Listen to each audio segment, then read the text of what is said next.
In a bustling city where everything was digital and lightning fast, there was a tiny, nameless shop that sold only one thing: unsent letters. The shopkeeper, a man named Eris, didn't write the letters. He found them.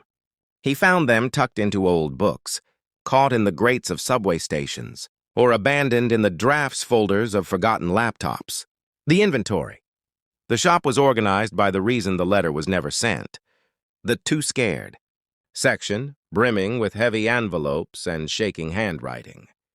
The too late aisle, filled with yellowed paper and apologies meant for people who had already moved away. The too much corner. These letters were so thick they were tied with twine, containing feelings that felt too big for the person receiving them. The girl who searched. One Tuesday, a young woman walked in. She didn't look at the shelves. She looked straight at Eris. "I'm looking for a letter."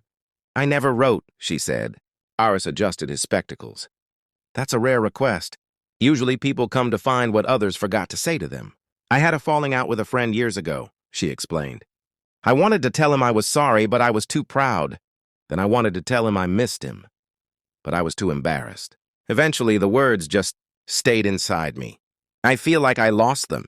The blank page. Eris led her to the very back of the shop, where there was a single, polished mahogany desk with a clean sheet of vellum and a fountain pen. "I can't sell you a letter you never wrote," Eris said gently, "but I can give you the silence required to find it." She sat for 3 hours. The city roared outside, but the shop was as quiet as a deep forest. Slowly, she began to write.